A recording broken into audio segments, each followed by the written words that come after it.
Respectful hello, beneficent viewers, and welcome to our noble lineage here on Supreme Master Television. On today's program, we are introducing the International Society for Krishna Consciousness, or ISKCON, also known as the Hare Krishna Movement, through an interview with His Holiness Giriraj Swami Maharaja. He is the governing body commissioner and initiating spiritual master of ISKCON. Based on the holy Indian scriptures of the Bhagavad Gita and Srimad Bhagavatam, the International Society for Krishna Consciousness was founded in New York, USA in 1966 by His Divine Grace A.C. Bhaktivedanta Swami Prabhupada with the purpose of propagating Krishna or God consciousness and spiritual knowledge. Compassion and love for all beings is at the heart of the world's religions, including that of the Hare Krishna movement.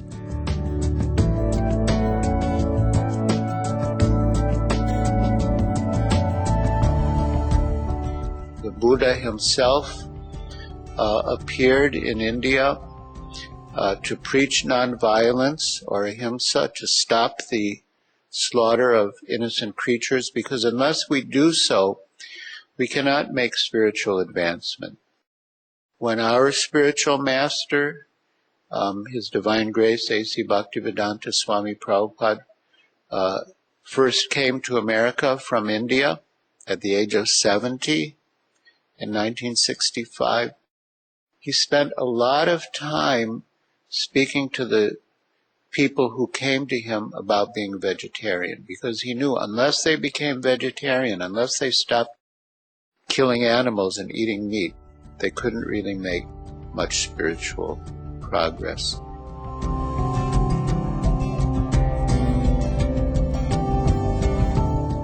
In practicing Ahimsa, all ISKCON members observe the vegetarian diet, which is of paramount importance for their spiritual growth due to their belief in the law of cause and retribution. Life actually comes from the soul, which in Vedic literature is called the Atma or Jivatma. The soul in every creature is the same. It's conscious. Whether that soul is in a tree, or in a bird, or a beast, or an aquatic, or an insect, or a human being, or even a higher entity, the soul is the same. And therefore every soul has the right to live within the particular body that it has been awarded by the laws of nature, and for the particular period of time that it is destined to enjoy and suffer within that particular body. By nature's arrangement, the soul is meant to progress from one species to another until it comes to the human form of life.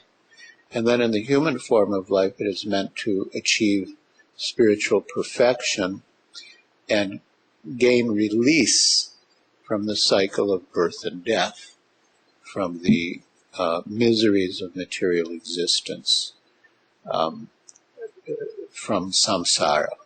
And that release is called nirvana. Nirvana means the extinction of suffering. And beyond the extinction of suffering, the human being is meant to realize a life of eternity, knowledge, and bliss in relation to the Supreme Being, the Supreme Person. The law of karma is common in all religions and is perhaps more familiar to Christians through the biblical adage, "As you sow, so shall you reap." This is an exact law, a fair principle, where no one is an exception. For example, a child may be ignorant of the effects of touching a fire, but if the child touches a fire, the child will be burned, as much as a scientist who knows all about combustion will be burned. So the law of karma is like that. Whether we're aware of the effects or not, we have to suffer the effects. And therefore it's most important that people are educated about the law of karma, so that they can be freed from the suffering that comes from engaging in sinful activities or destructive activities.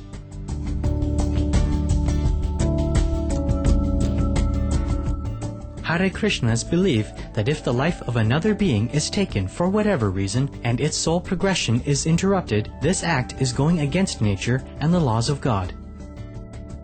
So, to interrupt the natural progress of a soul from one species to the next is sinful. It's harmful, not only to the living being who will have to take birth again in that species to complete its required time in that species, but also to the perpetrator. According to the law of karma, for every action there's a reaction. And if we cause harm to other creatures, the reaction is that ultimately we cause harm to ourselves. If we cause harm in another creature's spiritual progress, we cause harm to our own spiritual progress.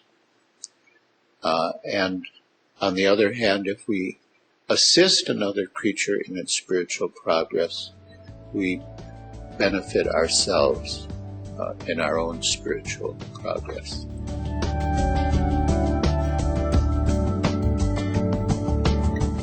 In many aspects, the compassionate animal-free diet is superior for humans, including that of health, economy, ecology, ethically, and spiritually.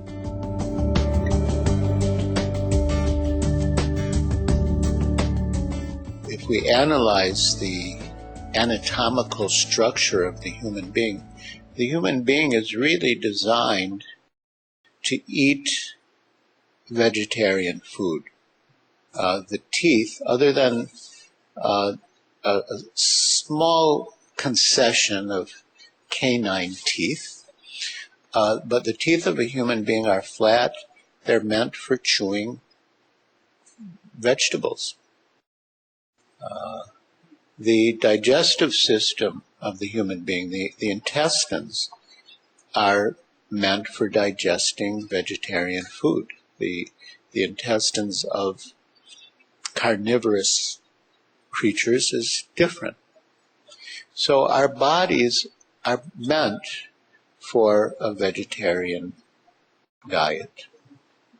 And our planet is meant to sustain its inhabitants primarily through vegetarian food.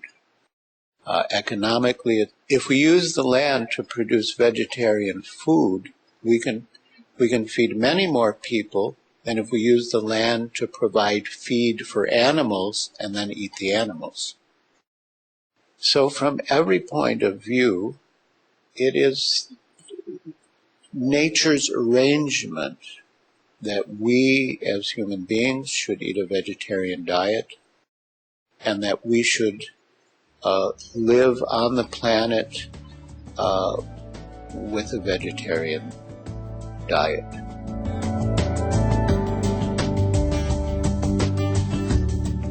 When we return to our noble lineage on Supreme Master Television, we will hear the Hare Krishna views on resolving society's problems by honoring our oneness with the Supreme Being.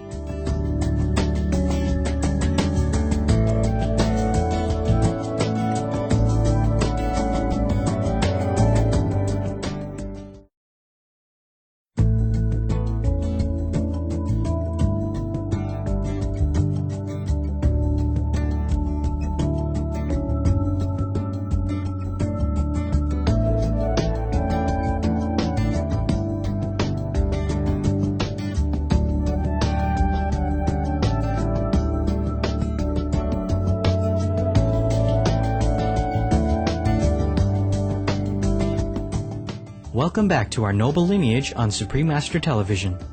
His Holiness Giriraj Swami Maharaja of the Hare Krishna movement explains how many societal dilemmas such as diseases, meat eating, smoking, alcohol drinking, drug abuse are a result of people's unhappiness from not being in touch with the Supreme Power. We are spiritual beings. We are temporarily residing in physical bodies. Our real relationship is with the Supreme Spirit, and our real happiness comes in relation to the Supreme Spirit and the spiritual atmosphere. Now, many people are aware that the food we eat affects our consciousness. In fact, one famous vegetarian, George Bernard Shaw, said, "You are what you eat." But in spite of knowing how bad meat food is for one's health, in spite of knowing how bad it is for the environment, still people persist. And they suffer. They're unhappy, and they're looking for some sort of pleasure in smoking, drinking liquor, eating meat, and whatnot. If one experiences a higher taste, then one will naturally give up pale, dead, material things. And that higher taste can be experienced in relation to God, in relation to the Supreme Being.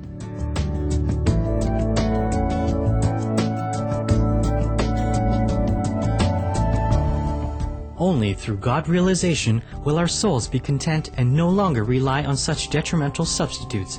Hare Krishnas believe that there are various practices to achieve this goal, one of which is through remembering the holy name of God.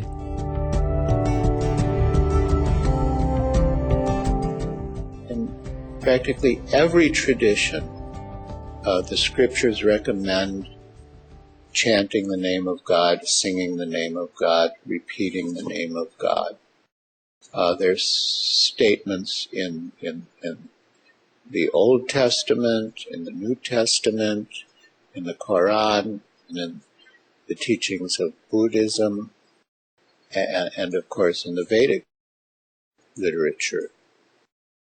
And the effect of chanting God's name is very powerful. God is known by different names in different scriptures and different languages. It doesn't matter what name of God we chant, but the chanting of God's name cleanses the heart. But any activity done in relation to God will also purify the consciousness and also help us to awaken our dormant love for God. So, hearing about God, reading from scriptures, serving God in different ways, praying to God, engaging in meditation, even just doing good to others will elevate our consciousness. So whatever we act to elevate our consciousness, and that will give us the higher taste.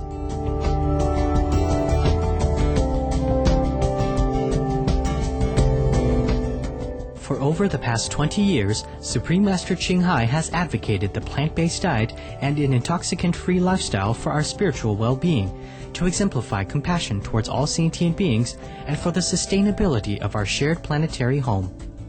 During the course of her worldwide travels to give lectures and to promote such noble living amongst all, Supreme Master Ching Hai was invited to speak at the World Convention on the Reverence of All Life in Pune, India on November 23, 1997.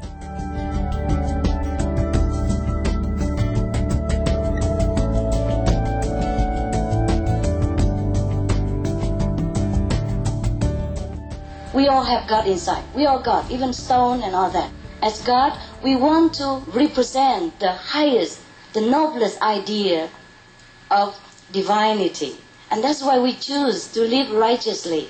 We live the life of Ahimsa. So Ahimsa is not, according to my humble opinion, it's not only non-killing, non-harming sentient beings or our fellow human beings, but also to protect their lives. So as much as we put on makeup, we put on tight and beautiful dresses to represent God to the world outside.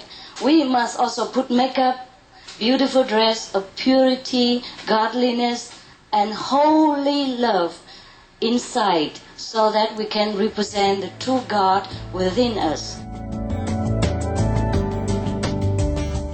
At this conference, an auspicious meeting took place between Supreme Master Ching Hai and His Holiness Giriraj Swami Maharaja, who speaks of their shared ideals for a more peaceful planet.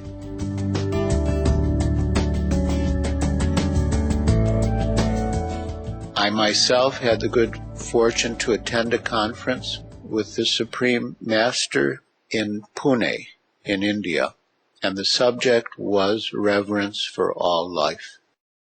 And by the divine arrangement, the two of us were sitting next to each other, and we had very nice talks about spiritual consciousness and about the proper diet for spiritual people.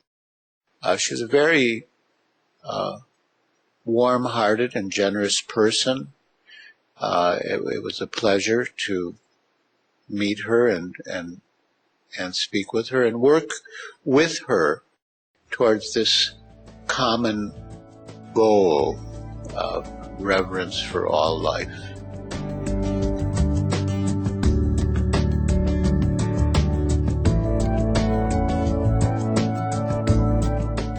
The Hare Krishna movement continues to spread its message of compassion throughout the world through its 300 temples, 40 rural communities, 50 schools, and 80 vegetarian restaurants in 71 countries.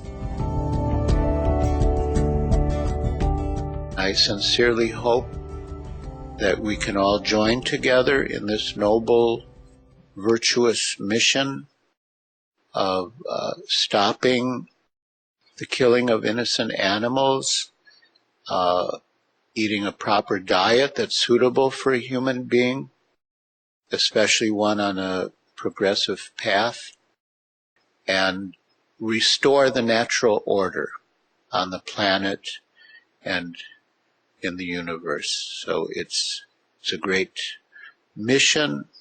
It's a noble venture. It will benefit us personally, and it will benefit all living entities, and it will benefit the whole planet. Time is running out. There are so many crises in the world. Every day there's new calamities. So we should act as quickly and efficiently as possible. Hare Krishna.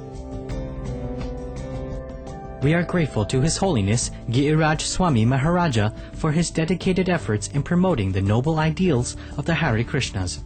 May the Ahimsa values of the International Society for Krishna Consciousness continue to be a beacon of peace and love around the globe. Thank you, gracious viewers, for your company today. Our Noble Lineage airs every Sunday here on Supreme Master Television. Up next is Between Master and Disciples. Blessed be your gentle hearts and kind deeds.